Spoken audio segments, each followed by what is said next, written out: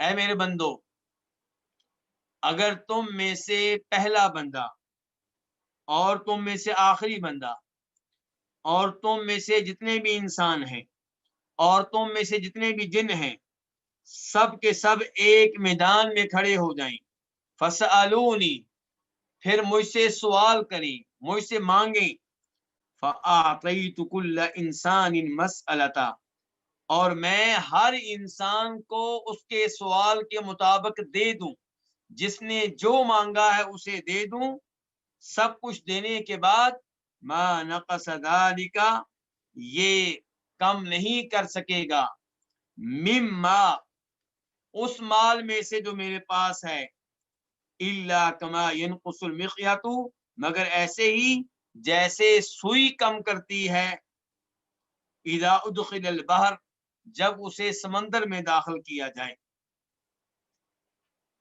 کیا مطلب ہے اس جملے کا؟ اگر کوئی آدمی سمندر پہ کھڑا ہو، اس کے ہاتھ میں سوئی ہو، سوئی کو سمندر میں ڈالے تو جب سوئی کو نکالے گا تو اس کے ساتھ کچھ نہ کچھ پانی بھی آئے گا، تو یہ پانی جو سوئی کے ساتھ آیا ہے، کیا اس کی وجہ سے سمندر کے باقی پانی پہ کوئی اثر پڑے گا؟ کوئی کمی واقع ہوگی؟ یقیناً کوئی کمی واقع نہیں ہوگی۔ اللہ تعالیٰ فرماتے ہیں کہ اگر میں ہر انسان کو وہ دوں جو وہ چاہتا ہے، اب ہر انسان کیا چاہتا ہے؟ میں کیا چاہوں گا، آپ کیا چاہیں گے؟ ہم میں سے ہر کوئی چاہے گا کہ میرے پاس بہت بڑا ملک ہو، پورے پاکستان کے برابر ہو، پورے انڈیا کے برابر ہو، پورے سعودیہ کے برابر ہو، پھر ہم چاہیں گے کہ میری اولاد کو بھی اتنا ہی ملک ملے، میری بیٹی کو بھی اتنی ہی سلطنت ملے۔ یہ سارے مطالبے ہر انسان کے اللہ رب العزت پورے کرتے چلے جائیں، اور انسان آپ گنے کتنے زیادہ ہیں اس وقت، اور کتنے زیادہ فوت ہو چکے، اور کتنے زیادہ وہ ہیں جو قیامت تک آنے والے ہیں۔ اللہ تعالیٰ کہتے ہیں ہر انسان کی حاجت میں پوری کر دوں، ہر انسان کو اس کے مطالبے کے مطابق میں دے دوں، بلکہ جنوں کو بھی دے دوں۔ سب کو دینے کے بعد میری بادشاہت میں کتنی کمی واقع ہوگی؟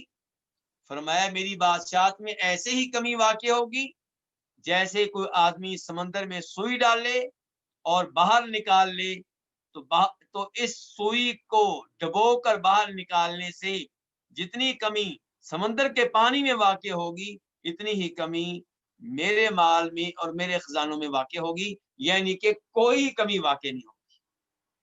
آپ اندازہ کریں اللہ کے خزانوں کا، آپ اندازہ کریں اللہ کی شہنشاہیت کا۔ ہم اس اللہ کو بھول چکے ہیں، ہم اس اللہ کو چھوڑ کے دائیں بائیں دھکے کھا رہے ہیں، ہم اس اللہ سے غفلت کا مظاہرہ کرتے ہوئے فوت شدگان کو مشکل کشا، حاجت روا، غوث اعظم قرار دے رہے ہیں۔ دیکھیے کتنی عظیم حدیث ہے، کیا اس حدیث میں کسی بھی جگہ اللہ نے کوئی گنجائش چھوڑی ہے کسی اور کے لیے؟ اللہ ہر جملے میں کہہ رہے ہیں مجھ سے مانگو، مجھ سے سوال کرو، میں دیتا ہوں، میرے خزانے۔ اس کے بعد آخری جملہ یا عبادی انما ہی اعمالکم احصیہا لکم، اے میرے بندو سوائے اس کے نہیں، یہ تمہارے اعمال ہیں جن کو میں تمہارے لیے محفوظ کر رہا ہوں، جن کو میں تمہارے لیے شمار کر رہا ہوں، جن کو میں تمہارے لیے محفوظ کر رہا ہوں، ثم اوفیکم ایہا، پھر میں تم کو یہ پورے دے دوں گا، یعنی کہ تمہارے اعمال کے مطابق تمہیں پورا بدلہ دوں گا، کوئی ظلم نہیں کروں گا، کوئی کمی نہیں کروں گا، کوئی زیادتی نہیں کروں گا۔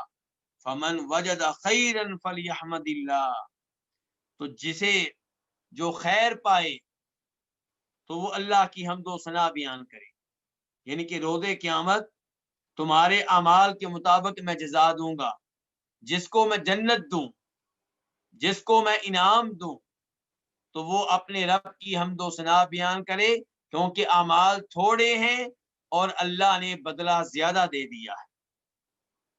اعمال تو ایک بہانہ ہے، ایک سبب ہے، اللہ تعالیٰ نے اپنی رحمت سے، اپنے فضل سے جنت دے دی ہے۔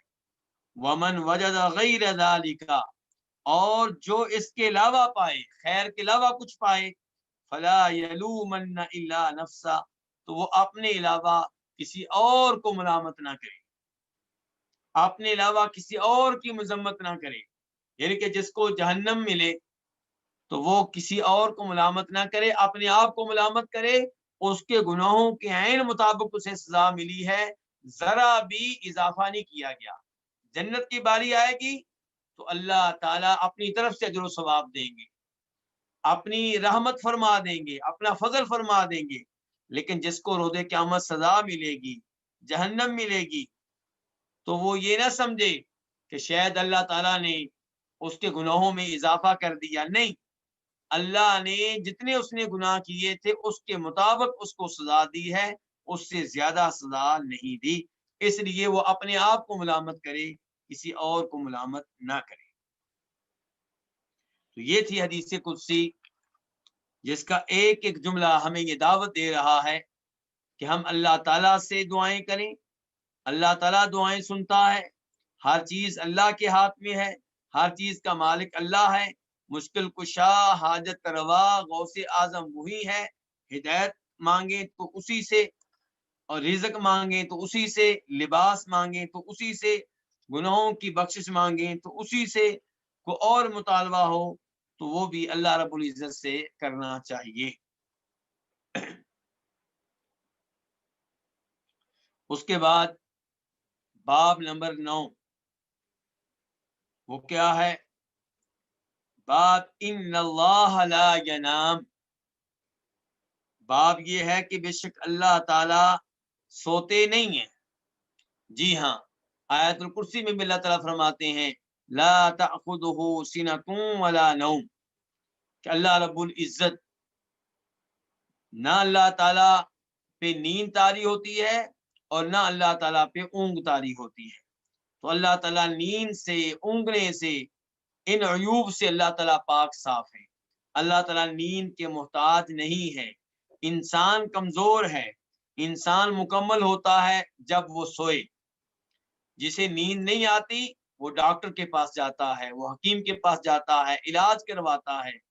انسان نہ سوئے تو یہ مرض ہے۔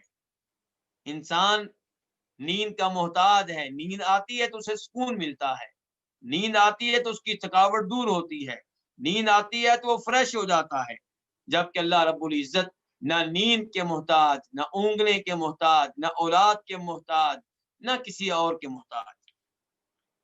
تو فرمایا ان اللہ لا ینام، باب یہ ہے کہ اللہ تعالیٰ نہیں سوتے۔ حدیث نمبر 14 ہے، اور اس حدیث کو روایت کرنے والے بھی امام مسلم ہیں۔ عن ابی موسیٰ قال قام فینا رسول اللہ صلی اللہ علیہ وسلم بخمس کلمات، ابو موسیٰ اشعری کہتے ہیں کہ رسول اللہ صلی اللہ علیہ وسلم ہم میں کھڑے ہوئے 5 چیزوں کی تبلیغ کرنے کے لیے، 5 چیزوں کی تبلیغ کرنے کے لیے آپ لوگوں کے درمیان کھڑے ہوئے، یعنی کہ خطبہ ارشاد فرمانے لگے۔ فقال، چنانچہ آپ نے کہا ان اللہ عز وجل لا ینام ولا ينبغي له ان ینام، کہ اللہ رب العزت نہیں سوتے اور سونا اللہ تعالیٰ کے شیان شان بھی نہیں ہے۔ نہ اللہ تعالیٰ سوتے ہیں اور نہ ہی اللہ کے شان کے مطابق ہے کہ اللہ سوئیں۔ سونا اللہ کی شان کے برخلاف ہے، یہ تو عیب ہے، یہ کمزوری ہے، اور اللہ تعالیٰ کمزوریوں سے پاک ہے۔ اس کے بعد فرمایا